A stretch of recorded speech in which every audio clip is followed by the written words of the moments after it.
How's it going, guys? Let's talk about the Charlotte race. The first race in the round of 12, and it was actually pretty good. I was actually pretty surprised with the racing. I was surprised at the little sticky grip thingy spray VHT thing, whatever the hell you want to call it. I was surprised it actually kind of worked, so let's talk about the race. Now let's just first start off with something I haven't mentioned on the channel yet, but I have mentioned on Twitter and stuff like that.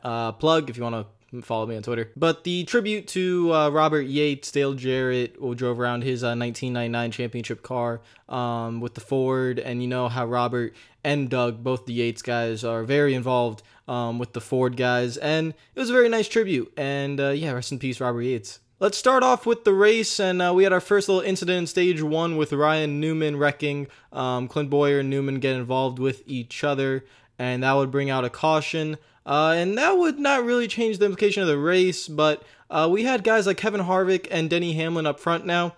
The quality of the racing was actually pretty good in stage 1. It was actually very good. Denny Hamlin and Kevin Harvick were really fighting it out. Once Hamlin realized that Harvick was running that middle lane in 3 and 4 and 1 and 2 where that sticky grip was put down, he moved up as well, and they were about 3/10 separated for a lot of stage 1 before the competition caution came out, because the competition caution came out because of a lack of practice time and stuff like that. You had Kyle Larson up there. You had Kyle Busch falling back a little bit, but he was up there as well. One name that wasn't up there was Martin Truex Jr. If you guys didn't know, he qualified in 17th or somewhere around that area. He was not very good for most of the weekend, and he didn't start off the race that well either, so he wasn't really in contention in stage 1. You had Chase Elliott up there, Kyle Larson, Denny Hamlin, Matt Kenseth, Kevin Harvick, and someone surprisingly had a really good run today that I wasn't really expecting. Jamie McMurray. Jamie Mack had a really good, solid run today, and he had a fast car, and he was in the top 10 and top 5 for most of the day, and in stage 1 he was showing his power as well. And the racing was just great. You would have Larson, Elliott, McMurray, Kenseth, Harvick, and Hamlin all kind of fighting it out. And it was just really close racing. I can't really explain it, but it was just good. It was solid racing. If you guys watch the race, you'd understand. So let's go to your stage 1 results. Now, the stage results are very important. You know, earlier in the season, I would just kind of go over them and, you know, kind of just like push them aside. But these results are incredibly important now. Kevin Harvick gets the playoff point that if he advances to the next round will help him out at the start. Chase Elliott, another second place in a stage, and he is continuing to build points. Now, Chase Elliott, guys like him, guys like Jamie Mack, they need to points race very, very, very well to get into these lines. Elliott was not in the top 8, and neither was Jamie McMurray in the top 8 when this race started. But with the stage points, they're able to climb their way in there. Kyle Larson, Kyle Busch, Matt Kenseth, Denny Hamlin, all doing what they need to do. This stage racing thing is incredibly important, and you have to get points to beat guys like, let's say, Brad Keselowski. Brad Keselowski did not have a great run today, and he did not get stage points in stage 1, and he lost a lot of points to his competitors. Now, Brad Keselowski was the 4th seed. He had plenty of playoff points coming into Charlotte, but as you'll see in the playoff standings, those playoff points don't save you from having a mediocre race. Now let's move into stage 2. The big storyline here was Kyle Busch. Kyle Busch hit the wall, damaged the right side of his car big time, and he needed a pit, lost the lap, but the car was not the same. That right rear was destroyed, and he was able to complete the race and all that, but he was done. He got put 2 laps down, 3 laps down. He would continue to fall back, and it was over for him the rest of the day. Now, when you look at the playoff standings, as I'll show near the end of this video, again, Kyle Busch, one of the top favorites, but these playoff points don't save you from a bad race. If you can't get these stage points, if you don't get good finishes in a race, especially with what's coming next week, you are going to be in trouble. Stage 2's racing was also very good, kind of let down a little bit, but it's a 500-mile race. I mean, you're expecting kind of low points. So let's look at the stage 2 results. Kevin Harvick, Chase Elliott, Matt Kenseth, Truex, Kurt Busch doing what they need to do. Again, Kevin Harvick, another playoff point, another stage win, another 10 points. Chase Elliott, another 9 points. That's 18 points total for Chase Elliott, a guy who was outside the top 8 heading into the race, now solidly in the top 8 because of the stage points. Matt Kenseth, another guy outside the top 8, solidly in the top 8 now because of stage points. Martin Truex Jr., you see he's coming back up. He was slowly moving his way through the field methodically, and he was getting his car better. Kurt Busch with the speed that I thought he was going to show in the first round. Didn't show it then. Denny Hamlin, Kyle Larson, Jimmy Johnson, Blaney, and McMurray. Jimmy Johnson getting some stage points as well. He got 1 in the first stage. Got 2. Is it 2? No, got 3 in the second stage. And something Jimmy Johnson has to do that has not been really doing this year is running up front, and he's going to have to start doing it. That's not good enough for Jimmy Johnson, finishing 8th or finishing 10th in a stage. He has to do better. He might escape the round of 8 doing that, but if he wants to get to Homestead, no, you got to do better. And Ryan Blaney, someone we haven't really talked about the entire playoffs. He's still in it, but no one's really been talking about him because he's just kind of been moving his way through. So, yeah, he just needs to do a lot better. And 2 names you do not see here, Brad Keselowski, again, not getting stage points because he was just not running well, and Kyle Busch with his incident running back in P30 at the time. Now, moving into the final stage, this one is where Truex was able to show his strength, and Truex was coming up, and it was between him and Harvick and Larson. Not Kyle Busch. Him, Harvick, Larson, they were kind of fighting it out. Chase Elliott in there, but kind of doing what he needs to do, just being consistent. And Harvick and Truex were kind of fighting it out a little bit. They were never really side by side, but they were very close. They'd pull away from the rest of the field. But Kyle Busch brought out a couple of cautions today. He did not just bring out 1, 2. He brought out 3 cautions today.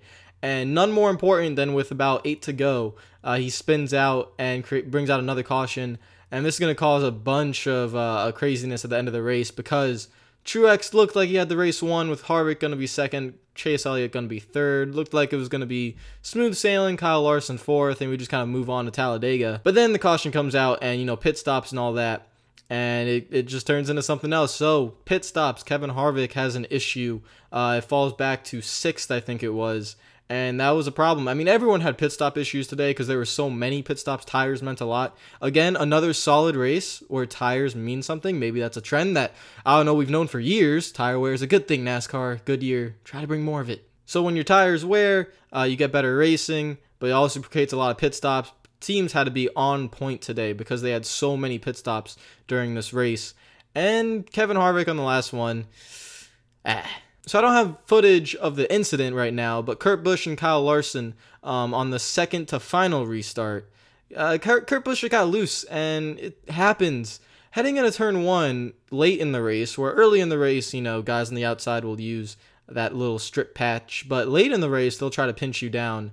And Kurt Busch just got into turn 1, and boy, he got so loose and got into Larson. Larson didn't spin out, but he got into Larson, damaged the left rear quarter panel, and then Kurt Busch spun out. But that would hurt Larson because that would drop him back to 6th for the next restart, and also hurt Larson on the final restart as Daniel Suarez was able to get on his outside and move him back to 10th, and that's where he would finish. But let's go to the final restart where what was going up front. Now, you had Truex and I think it was Denny Hamlin up front in the first row, and then Chase Elliott in 3rd, with I think it was Jamie Mack in 4th, but I'm not exactly sure. But I knew Chase Elliott was 3rd, and I knew that Truex was going to be on the bottom. Knowing Chase Elliott, not going to have the best car. He didn't have the best car today. He did excellent to finish 2nd with the car he had. I thought he had a 5th place car, but he somehow finished 2nd. So for Truex, that was good news because he had Denny Hamlin, didn't have the strongest car. Chase Elliott didn't have the strongest car. Kyle Larson just got damaged. He was 6th, so he can't compete. So I thought there was no way Truex was going to lose this race, and he didn't.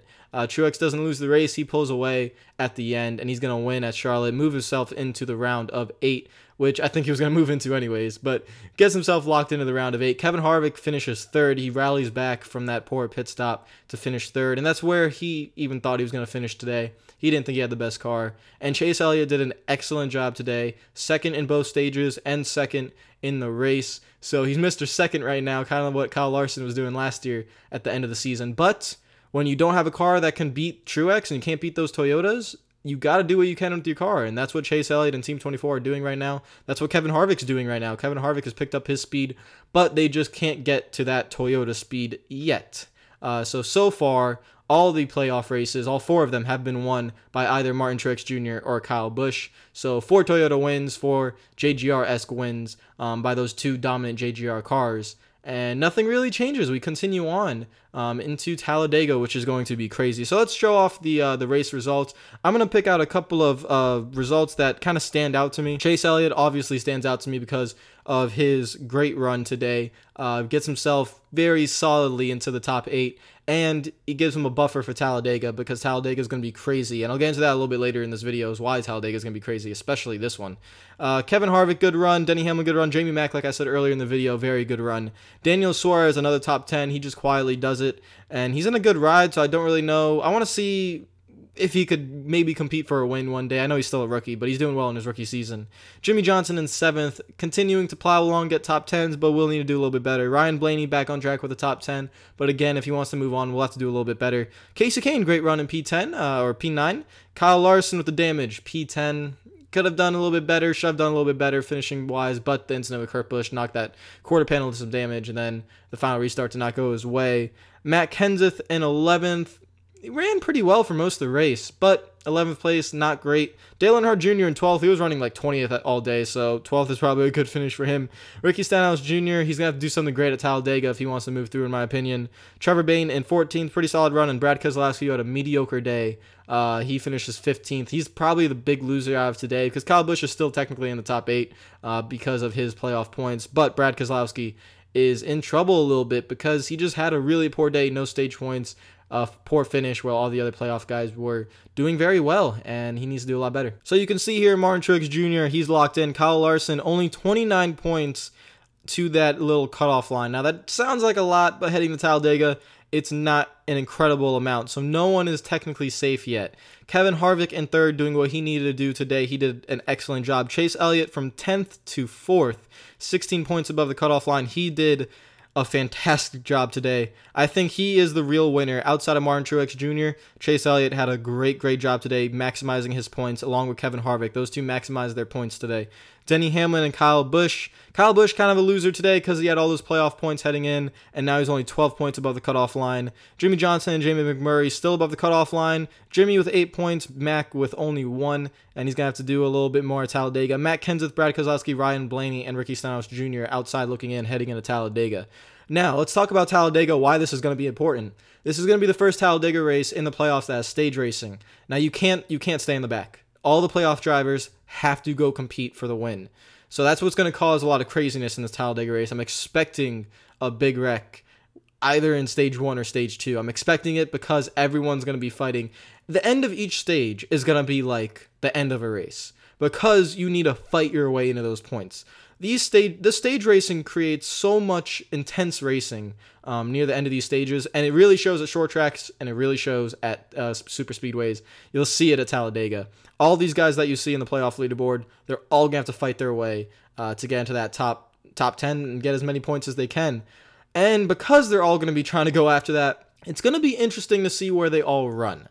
Because, let's say a big wreck happens, and it catches about, let's say they're all running together. Let's say out of the top 20 cars at Talladega in that pack, 10 of them are playoff drivers. They're all kind of running in one little area, and the big one happens, and it takes all of them out. It takes like 8 of the playoff drivers out.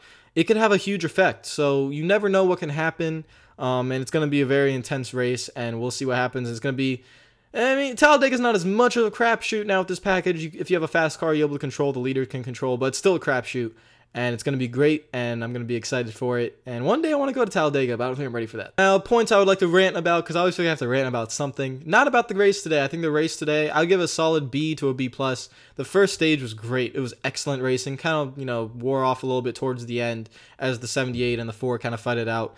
But it was still really good racing. I think the sticky patch thingy worked because the cars need to be better, but they were able to kind of work with it, and the track was able to do something. Goodyear tires were good this year with the tire wear. I really enjoyed it. So, solid B for the race. Now, things I have to rant about. Oh, man, Rick Allen. NBC's broadcast today was absolute garbage. I'm okay with Steve Letarte and Jeff Burton. I think they're fantastic. They bring a lot to the side of analyzing in the commentating booth. But Rick Allen is absolute garbage. I'm sorry. The amount of times I've heard him talk about, let's say, I'll give an example. Let's say Kyle Larson passes Denny Hamlin, and you see it on TV that Kyle Larson passes Denny Hamlin. The crew's talking about something else, right? Rick Allen will jump in and be like, and here comes Denny Hamlin challenging Kyle Larson. No, you fucking buffoon. You just saw, everyone saw on TV, Kyle Larson passed Denny Hamlin. That happened at least 5 to 6 times today on the broadcast, and I just question, Rick, are you watching the fucking race, dude? There was a moment in the race where Chase Elliott blew past Denny Hamlin, and then 5 seconds after it happened, he was like, and Denny Hamlin looking for a strong run.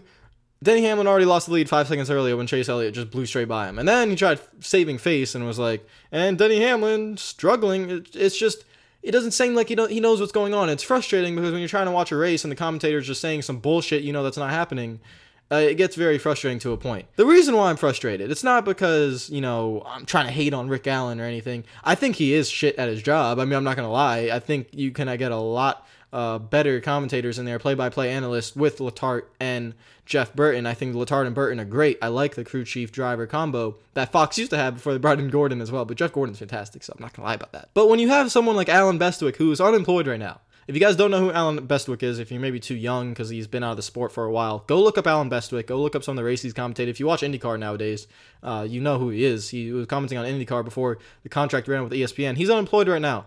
And someone get that man. I don't understand how NBC can watch their broadcast and be like, hey, Rick Allen's better than Alan Bestwick. The fuck? Alan Bestwick was with NBC many years ago. And I just don't understand what... I truly don't understand how Alan Bestwick is not with NBC at the moment. I don't get it. It doesn't make sense to me. I don't know why they are trying to persist with Rick Allen being their play-by-play person. He's absolute garbage. We are blessed to have Mike Joy still with Fox, and he's great. But if we had Mike Joy and Alan Bestwick on both broadcasts, man, that's just something I had to rant about. Like, it's something that's been building up week after week, and just listening to Rick Allen talk, and he's just so goddamn annoying because he doesn't know what's going on in the race. And it's just annoying, man. It's nothing personal against Rick Allen. It's just like, come on. I pray to God one day Alan Bestwick cuts back to NASCAR, because that man, I love Mike Joy, but I've never seen a better play-by-play commentator than Alan Bestwick. He's simply fantastic. God, I love that man. But yeah, that's my rant portion, and I think I covered everything today. So guys, Talladega is next week, and that's gonna be fantastic. It's gonna be a hell of a race, and it should be interesting with the stage racing, and hopefully you guys all enjoyed. If you liked the video, make sure to like button. If you're new to the channel, make sure you subscribe. Sorry to Rick Allen if I offended him or offended anyone who likes Rick Allen. If you like Rick Allen, I mean, great for you. I'm not, it's everyone's opinion.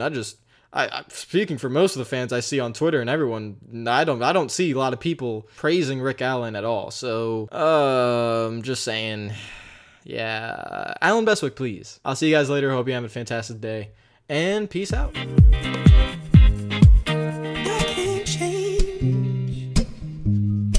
Even if I tried, even if I wanted to, and I can't change. Even if I tried, my love, she keeps me warm.